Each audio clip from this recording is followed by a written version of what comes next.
अस्सलाम वालेकुम नाज़रीन। अगर आप लोगों का सूट भी सिलाई करने के बाद ऐसा लगता है कि जैसे आपने सूट घर में सिलाई किया हो और अच्छी फिनिशिंग नहीं आती, तो आज मैं आपको सिखाऊंगी एक नया और ख़ूबसूरत अंदाज से स्टिचिंग डिज़ाइन जो कि बहुत ही खूबसूरत है।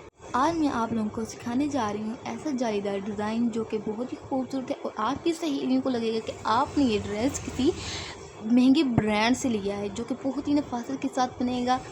और इस वीडियो में मैं आप लोगों के लिए लेके आई हूँ एक ख़ास टिप, तो वीडियो को स्किप मत कीजिएगा और पूरी वीडियो ध्यान से देखिएगा। अब हम आते हैं इसके ख़ास हिस्से पर, इन क्रॉस पट्टियों की सेटिंग। यहाँ पर लोग एक गलती करते हैं और बाद में कहते हैं बाजी डिज़ाइन वैसा नहीं है जैसा आपने वीडियो में दिखाया है। तो चलिए जनाब, यहाँ पर हम 1 इंच का निशान लगाकर पट्टियाँ काट लेंगे। अगर आप अंदाजे से करेंगे तो ये पट्टियाँ कम और मकड़ी वाला जॉब ज़्यादा लगेगा, मतलब कि एक फिनिशिंग नहीं आएगी आपकी ड्रेस की। देखिए, एक एक सिलाई को आपने ध्यान से लगाना है और थोड़ा सब्र चाहिए, लेकिन जब फाइनल रिज़ल्ट आएगा तो आपकी सारी थकावट उतर जाएगी। यहाँ पर देखिए, हमारी फिनिशिंग के साथ खूबसूरत सी डोरी तैयार हो गई है। ऐसे ही हमने तमाम डोरियाँ सिलाई कर लेनी है। देखिए जनाब, कपड़ा हो या इंसान, जब तक थोड़ी सी गर्मी ना दिखाई जाए तो ना ही ये नफासत आती है इनके ऊपर और ना ही इंसान सीधे रास्ते पर आता है। हमने इन तमाम डोरियों पर इस्त्री घुमानी है ताकि इनके सारे बल शल निकल जाएं और ये बिल्कुल सीधी सादी सी शरीफ सी डोरियां बन जाएं। इस्त्री चलाते हुए ध्यान रखना है, ये ना हो कि हमारी डोरियां सीधी होने की बजाय बिल्कुल गायब भी हो जाएं। ऐसे ही हमने अपनी तमाम डोरियों को एक एक करके इस्त्री करके बिल्कुल सीधी कर लेना है ताकि बिल्कुल सीधी सी हो जाए। ठीक है, ये देखिए इस्त्री लगाने के बाद कैसी इनमें सफाई आ गई। यही वो मरहला है जो आपकी वीडियो को आम से प्रोफेशनल बना देता है। चले जी, हमारी प्रेस की हुई शरीफ सी डोरियों को कागज़ के ऊपर सेट करने का टाइम आ गया है। सबसे पहले तो हमने इसकी लंबाई नाप कर कटिंग करनी है, मतलब कि यहाँ पर मेरी जो लंबाई है वो 6 इंच है। ध्यान से आपने भी अपने दामन के हिसाब से जितना आपने लेना है उसी के मुताबिक कटिंग कर लेनी है। यहाँ बिल्कुल कंजूसी नहीं करनी, हमेशा आपने लंबाई जो है वो आधा इंच ज़्यादा ही कटिंग करनी है। यहाँ पर मैंने अपनी तमाम डोरियों को एक ही बार कटिंग कर लिया है ताकि मैं कैंची की उठाने की कसरत से बच सकें। और अब यहाँ पर हम लेते हैं कागज़ और कागज़ पर लगानी है ग्लू। देखिए, यहाँ कुछ लोग सोच रहे होंगे बाजी कपड़ों पर गम कौन लगाता है, तो देखिए यही है वो प्रोफेशनल डिज़ाइन, यही है बुटीक वालों की राज की बातें जो मैंने आपसे कहा था मैं आपसे सीक्रेट शेयर करूँगी। क्योंकि इसी तरह हम जब ग्लू के साथ कपड़े को सेट करते हैं तो सिलाई जो है हमारी मक्खन जैसी सीधी आती है। आपने तमाम डोरियों में जो डिस्टेंस है वो एक जैसा ही रखना है। यहाँ पर मेरी तमाम डोरियों का डिस्टेंस एक जैसा ही है। चले जी, यहाँ पर आता है सबसे ज़्यादा ट्विस्ट वाला मरहला, यानी एक डोरी को दूसरी डोरी के अंदर से निकालना। यहाँ पर आपने वही तरीका अपनाना है जो कि हम बचपन में चटाई बनाते वक्त करते थे, एक ऊपर से और दूसरा नीचे से।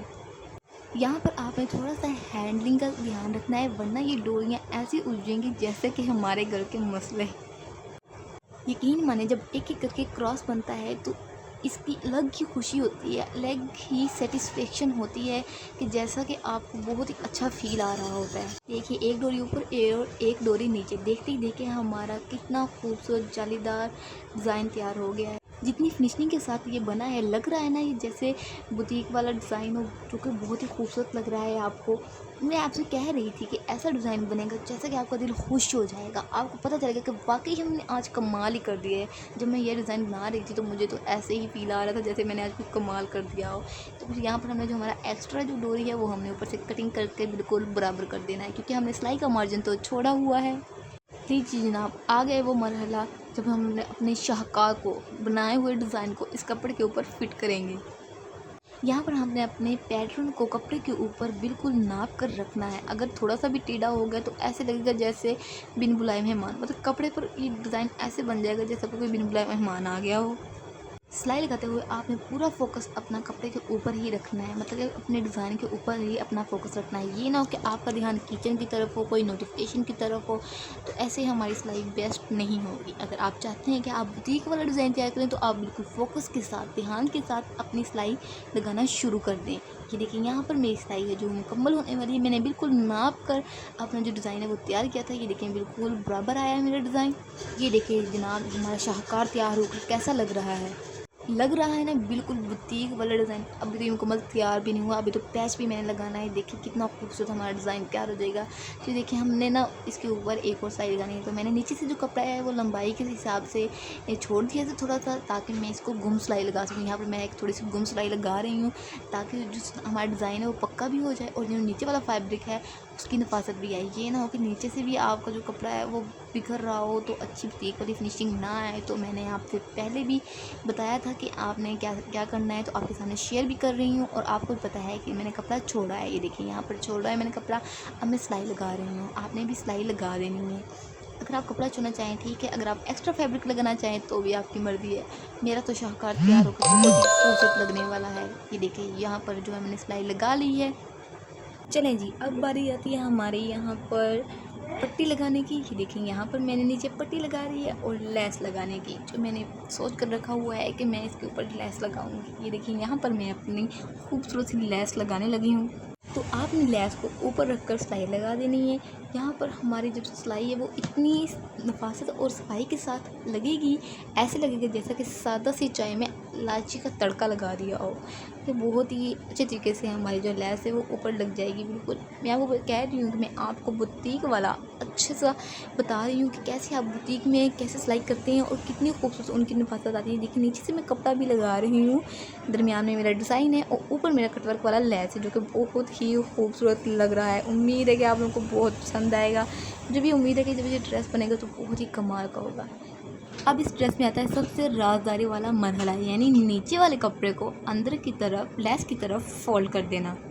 देखिए जी, कपड़े की खूबसूरती बाहर वाली सिलाई से नहीं, अंदर वाली सिलाई से भी पता चलती है कि आपने कैसा कपड़ा सिलाई किया है। ये बिल्कुल वैसे ही है कि जैसे आपने पूरे घर की सफाई की और सारा कचरा जो है वो क्रेन के नीचे छुपा देना। हमने लेस और डिज़ाइन वाले नीचे वाले कपड़े को इस तरह बासर के साथ मोड़ कर सिलाई लगानी है कि जो हमारे कच्चे किनारे हैं, जो लेस की वो नफासत नहीं है, जो धागे हैं वो सारे अंदर की तरफ छुप जाएं। ये जो मोड़ के कपड़े को फिनिशिंग देना है, यही वो चीज़ है जो आपके कपड़े को बजाय सिलाई की बजाय बिल्कुल बुटीक वाली फिनिशिंग देती है। ये देखिए यहाँ पर हमारा कितना खूबसूरत डिज़ाइन तैयार हो रहा है। चलें जी, अब बारी आती है हमारी प्यारी सी लेस को पक्का करने के, मतलब किनारे के ऊपर रखकर सिलाई लगाना। ये सिलाई लगाते वक्त आपने अपनी नज़रें ऐसी टिकानी हैं कि जैसे हम किसी की गलती पकड़ते वक्त नज़रें लगाते हैं। सिलाई लगाते वक्त आपने बिल्कुल किनारे किनारे पर लेस की सिलाई लगानी है, ताकि जो है हमारा डिज़ाइन भी ना ख़राब हो। अगर डिज़ाइन ख़राब होगा तो मूड तो हमारा ख़राब हो ही जाएगा।